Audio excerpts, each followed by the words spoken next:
Muito boa noite, bem-vindos ao 15 Minutos, José Carmo, o último deste ano 2017. Olá, Zé. Olá, bem-vindos viva, ao Paulo, último, tudo bem? né, de É verdade, 2017, mas fechar o temos o 2018 que vai ser em força. Hein? Parece que sim, Voltamos espero que sim. com mais comentadores também. Mas hoje temos 3 temas aqui. Vamos começar pelo tema que é um bocadinho mais a sul, em Lisboa, na nossa capital. Pelos vistos, gastou-se 57 mil euros em cartolas.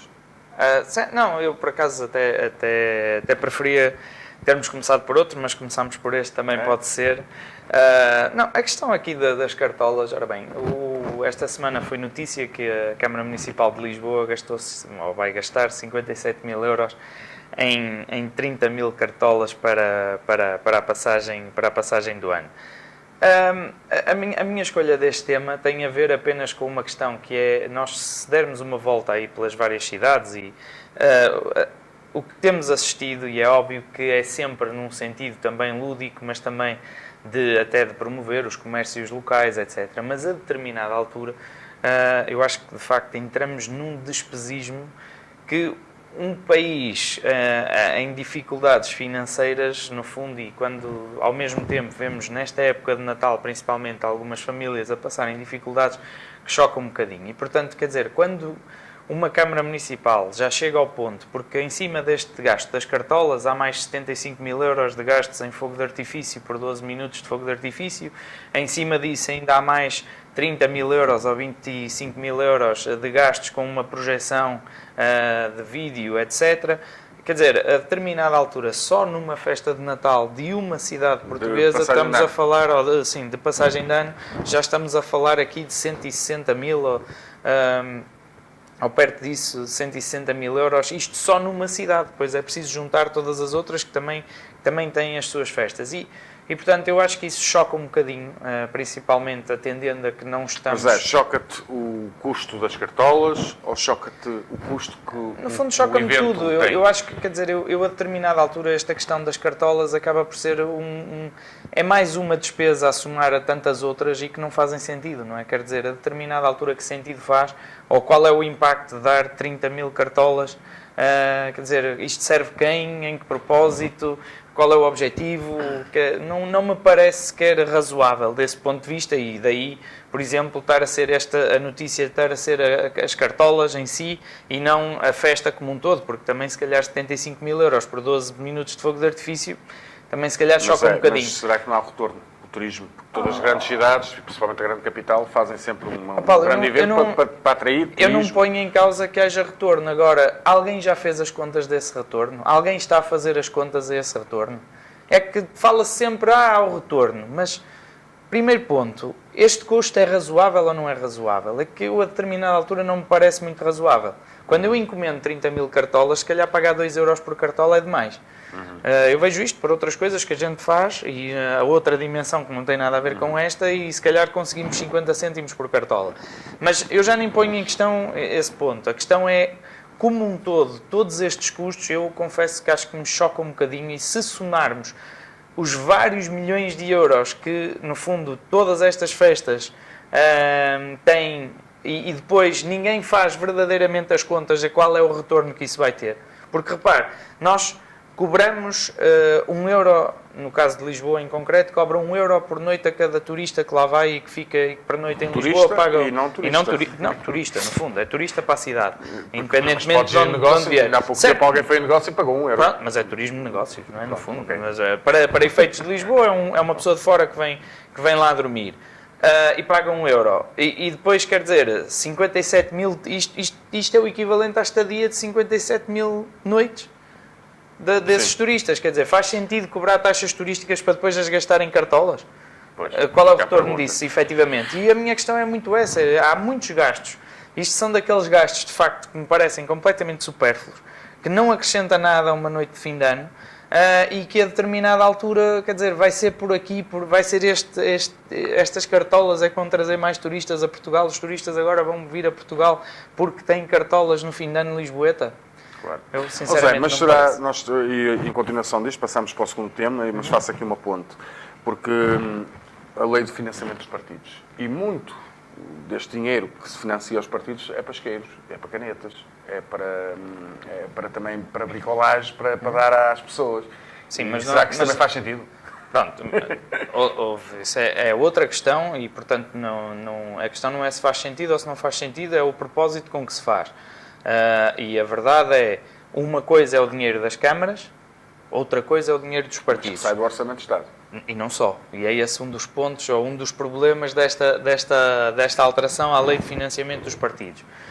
Portanto, começando pelo princípio na questão da lei dos financiamentos dos partidos, eu acho que, efetivamente, um dos problemas desta lei de financiamento dos partidos e depois até da própria entidade que fiscaliza as contas dos partidos e do dinheiro que é dado aos partidos, um dos grandes problemas que encontra é a dificuldade de transparência e de tratamento e de obtenção da informação de onde vêm estas receitas. E já em 2003, se não estou em erro, ainda até era o Marcelo Rebelo de Sousa, o presidente da oposição na altura, o presidente do PSD e da bancada parlamentar do PSD, e, portanto, já na altura ele propôs ele ia mais longe, que era a determinada altura que o financiamento dos partidos até deveria vir apenas do Orçamento de Estado. Não é isso que acontece, há um valor, há uma limitação que, salvo erro, é 1.500 euros, o valor do indexante de apoio social, que dará qualquer coisa como 631 mil euros à volta disso, que é o teto máximo que os partidos podem receber de donativos, e depois o resto vem sim do Orçamento de Estado em função do número de votos. Pronto, depois a questão que me colocavas, se faz sentido gastar em canetas, deixa-me só fazer esta cartaz... pergunta. Deixa-me só fazer essa questão. Isso aí não é nada transparente. Então, quer dizer, falas aqui na lei da transparência e depois já há um teto, 600 e picos mil euros, empresas privadas, não é? Podem dar aos partidos. Isso, e depois qual é a vantagem de uma empresa privada investir num partido? A questão não é a vantagem, não sei qual é a vantagem. Os empresários não estão para perder dinheiro, não é? Não dá dinheiro assim aos partidos sem Está bem, mas repara numa coisa, a questão não é só empresas, porque havia a questão da limitação das empresas, mas este global não se aplica a uma empresa, isto aplica-se a qualquer pessoa que dê. Depois, as motivações que estão por trás de dar financiamentos podem ser as mais variadas que a gente quiser, mas no limite de uma pessoa que quer participar e que até faz parte de uma campanha eleitoral, porque o problema aqui é que nós olhamos sempre para coisas demasiado específicas. Agora, há muitas circunstâncias e é por isso que eu também acho que acaba por ser muito pouco transparente a determinada altura, não é pelo facto de tu poderes dar, porque desde que te passem um recibo, eles sabem de onde é que vem aquela receita. Aliás, há um segundo nível de teto máximo que cada pessoa individualmente pode dar aos partidos. Mas o que eu pergunto portanto, é porquê é que dão? Não é? Porquê é que dão? As pessoas dão porque é necessário. Imagina, o que vem do Orçamento de Estado muitas vezes não chega para financiar uma campanha. Nomeadamente, porque se não repara, só os grandes partidos, se estivessem à espera de apenas valores que venham do Orçamento de Estado, só os grandes partidos é que já tiveram votos para trás, ou seja, tudo o que era novo ficava automaticamente eliminado. Se não tiver hipótese isso porque eu acho que é muito transparente, não é? Porque se eu sou um empresário e se dou alguma coisa, mas a transparência, assim vou cobrar, não é? Isso depende, não necessariamente. Há várias formas de participar, de fazer uma participação cívica. E tu estás a olhar especificamente para um empresário. Agora, se for uma pessoa que até é candidata, que está a financiar a sua própria candidatura... É diferente, não é? Repara, não é diferente. Não é diferente. Aí sabemos porque é que ela está a financiar. Porque é ganhar... Quer ir para o poder, não é? E isso, Paulo, mas está bem, mas repara numa coisa, quando a gente faz uma lei, não pode fazer uma lei só para candidatos. Claro, obviamente. Portanto, não é? Mas por isso é que estou aqui a pedir a tua opinião nesta pergunta. Eu acho que o que eu digo é, se uma empresa ou alguém que dá, está a dar, mas está à espera que depois também receber. Paulo, e o que é que se por isso é que se limita. Será que, por exemplo, essa empresa de cartolas nos dou o Presidente da Câmara? Paulo, não sei, isso és tu que estás a dizer. É possível, mas é possível que tenha. É possível. É se calhar essa empresa ou essa gráfica. Mas estamos a divagar completamente aqui nos assuntos e estamos a fazer aqui uma maionese que a determinada altura ninguém vai perceber nada lá em casa. A questão é muito pior uma coisa. Repara, a motivação da pessoa que dá é aquela que for. Agora, o que não é, desde que eu saiba de onde veio, eu posso ir lá questionar essa motivação, mas eu posso controlar a posteriori, como tu dizes agora, se aquela pessoa que está a beneficiar das cartolas é aquela pessoa que deu um donativo mais chorudo numa determinada altura. Portanto, interessa-me que seja assim. Claro. E desse ponto de vista, o que me interessa é que seja declarado.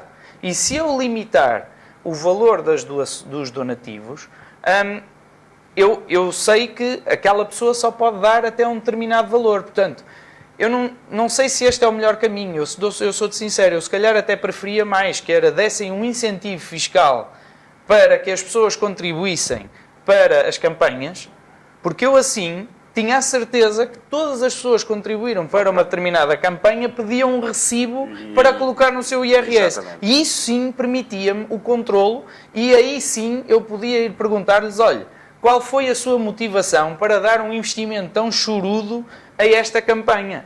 Porque essas motivações que tu dizes não se aumentam. Repara, eu como empresário, ou como empresa, ou como indivíduo, não interessa, eu posso dar a contribuição de várias formas. Se ela não for declarada, é muito mais opaca. Suspeita. Portanto, se eu conseguir uma forma de as próprias empresas e as pessoas terem interesse em manifestar a contribuição que deram, automaticamente eu tenho maior acesso à informação e consigo controlar eventuais contrapartidas que lhes sejam dadas por esse contributo. Mas aqui a questão nem sequer é essa. Porque o ponto aqui, o ponto que está a gerar esta discussão toda do financiamento dos partidos, tem a ver com a questão, com outra questão, que é essencialmente esta. O Tribunal Constitucional, até num sentido de aumentar a transparência e a constitucionalidade até da lei de financiamento dos partidos, sugeriu uma pequena alteração, que é a seguinte: há uma entidade que fiscaliza as contas dos partidos e que aplica coimas caso os partidos não estejam a cumprir ou sejam detectadas infrações. E o problema é que a lei anterior não permitia recurso, porque no fundo o recurso seria para a própria entidade que fiscaliza. E portanto a introdução que foi pedida e que depois foi incluída, e que era essa alteração que ia ser feita à lei dos partidos, era essencialmente, ou permitiu essencialmente que, em primeira instância, essa entidade continue a fiscalizar e a aplicar as suas coimas, mas se os partidos, ou o partido fiscalizado, discordar, pode recorrer para o plenário do Tribunal Constitucional, que vai analisar aquilo que foi a decisão da entidade e depois ou dá diferimento ou faz o indeferimento e corrige essa decisão. E era apenas esta alteração que o Tribunal... E peço desculpa. E adicionalmente, o Tribunal Constitucional pedia outra situação muito específica que tem a ver com os eventos.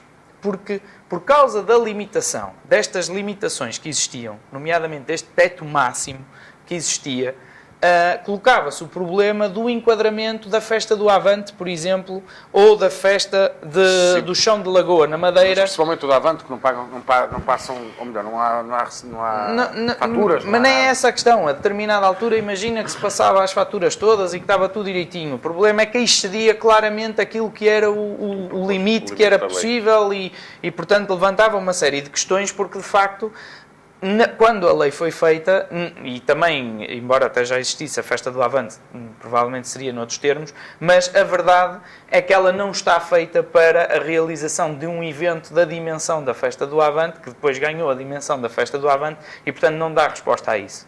E portanto era preciso estas duas clarificações. Ora, aproveitando estas duas clarificações, fizeram-se uma série de reuniões entre abril e outubro deste ano, salvo eu, das quais, curiosamente, não existem atas, das quais, inclusivamente, as alterações que são propostas pelos diversos partidos estão identificadas por letras e não pelo partido que identificou. E das quais, também por um acaso, não sei se tão casual assim, a decisão ficou para o dia 22 de dezembro, que era o último dia do plenário do ano, em que, no fundo, a coisa... E, portanto, aqui a questão é... E foi tudo assim muito à pressa, não é? Então, aproveitando isto, introduzem-se aqui mais duas alterações. Essas sim, que é de, pura e simplesmente, propor o fim à limitação do financiamento dos partidos. E, portanto, aí, mais uma vez, já começa a entrar essas motivações alternativas, se calhar, que tu estavas a referir, e em cima disto também a questão do IVA e da possibilidade de devolução do IVA ou da recuperação total do IVA gasto por um partido, porque até hoje essa recuperação... E aí é verdade que havia um problema, porque havia diferentes interpretações consoante a secção de finanças que estivesse a analisar o problema, porque os partidos podem recuperar o IVA, ou deduzir, se quisermos chamar-lhe assim, o IVA relativo àquilo que é ações relacionadas com a sua mensagem política, mas depois levantava-se o problema, lá está, essas canetas, é mensagem política ou não é mensagem política? Lá está, depois há aqui uma série de situações e havia algumas secções que aceitavam uma interpretação mais extensiva disto que era a lei, outra mais redutora, e criavam-se aqui alguns problemas. E, portanto, a solução que os partidos encontraram é, ok, vai tudo. E, portanto, recupera-se a totalidade. E, portanto, a determinada altura, eu acho que, acima de tudo, e eu acho que é por isso que se impõe um veto presidencial sobre esta proposta em particular, tem a ver com a opacidade e com a maneira como no fundo, como se fez esta alteração, que decorre de uma alteração e até de uma reclamação legítima, por um lado, de uma sugestão legítima por parte do Tribunal Constitucional, por outro lado, o caso da Festa do Avante, de uma reivindicação de há vários anos do PCP e que até é legítima, porque de facto a lei não dava resposta àquele problema, mas à conta disso, ou a reboque disto, aproveitou-se para fazer aqui uma série de alterações em que de facto PS, PSD, PCP, Bloco de Esquerda e os Verdes estiveram todos de acordo. Só o CDS e o Partido Ecologista aos Verdes é que não só manifestaram no plenário, e o CDS em particular manifestou no plenário que era contra estas duas alterações, a da dedutibilidade do IVA na totalidade e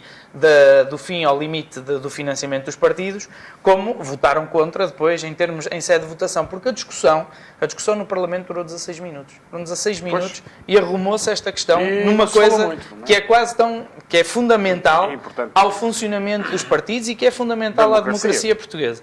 E desse ponto de vista, eu sou de sincero, eu acho que a democracia tirou férias neste dia e a democracia foi de férias no dia 21 e depois no dia 22 fez-se isto, que à luz e independentemente das intenções e das motivações não as vou questionar, nem vou pôr isso em causa, porque no fundo são os deputados que nos representam, mas efetivamente eu acho que a democracia foi de férias e ficaram lá umas pessoas que depois no fundo fizeram isto e não deveriam ter feito.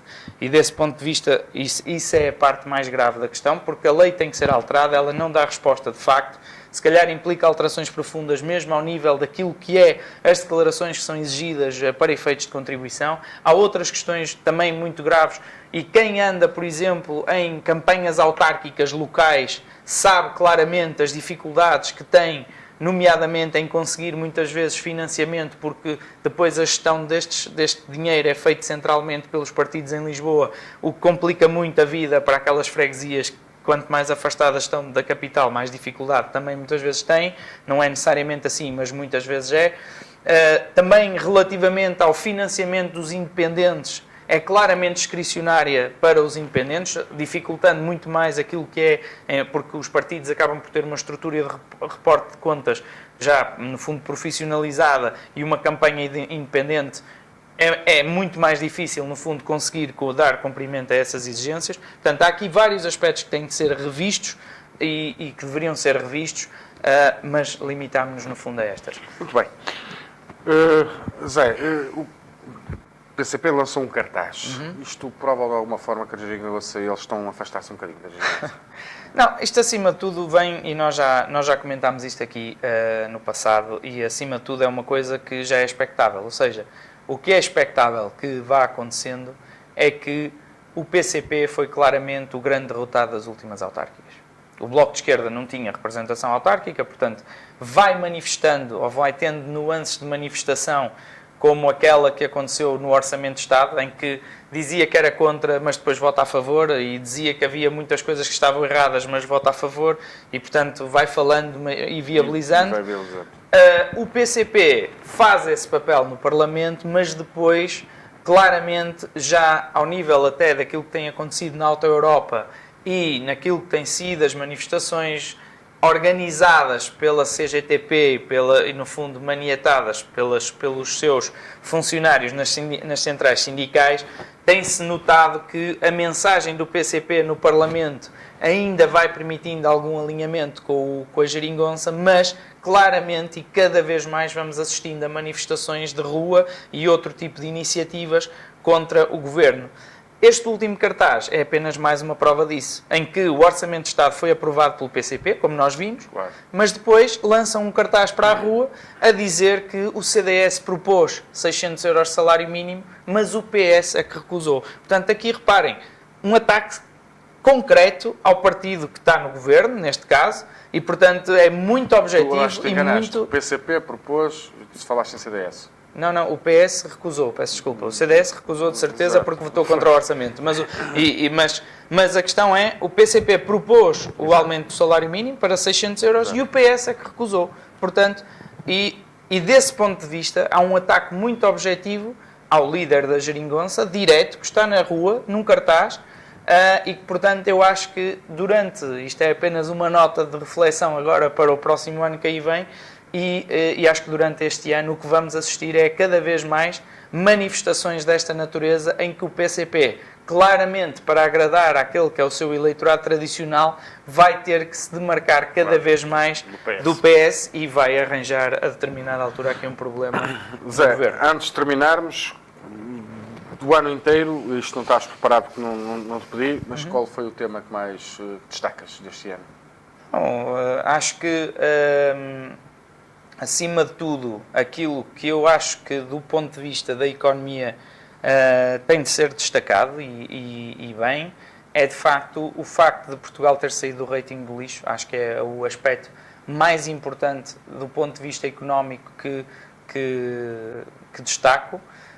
Acho que também é importante cumprirmos as metas do déficit que nos propusemos, até para, no fundo, solidificar essa notação de rating e fazer com que as outras casas também, embora já não estejamos no lixo, mas também nos subam a nossa notificação para conseguir diminuir o custo do financiamento ao país e aumentar a sua credibilidade. Tenho alguns receios, nomeadamente na forma, e já temos falado várias vezes sobre isso, na forma como essas metas são atingidas, nomeadamente através das cativações. Não obstante, também no último Orçamento de Estado foi aprovada uma medida ou medidas que permitem, no fundo, fazer o controlo dessas cativações e, portanto, eu acho que esse para mim é o facto económico do ano. Muito obrigado, Zé. Nós damos como terminado o último 15 minutos ao Zé Carmo do ano 2017, mas a Fórum TV vai estar nestes 2 dias em força. Nós amanhã vamos ter um especial direto, onde vamos fazer a revisão anual de todo o nosso trabalho e também vamos escolher a personalidade do ano para a nossa equipa que achamos que é a personalidade do ano. Portanto, amanhã, a partir das 6 da tarde, em direto, eu e a Isabel, com alguns convidados, vamos fazer então o grande resumo do ano, obviamente com trabalhos feitos pela Fórum TV. No dia 31, ficam também já a saber que estamos em direto de Penafiel, ou de Sameiro, ou do pavilhão de exposições, ainda não sabemos porque devido ao tempo. Vamos estar em direto e vai ser lá a nossa passagem. Paulo, deixa-me só deixar votos de um bom ano para todos os nossos espectadores e para aqueles que nos acompanham e para ti também. Muito obrigado, Zé, para ti também, para a tua família. Tens sido uma pessoa importante. Não serás a pessoa do ano, porque fazes parte aqui da casa, mas és realmente uma pessoa muito importante para a Fórum TV. Bom ano de 2018 e connosco aqui. Quanto a vocês, já sabem, até amanhã.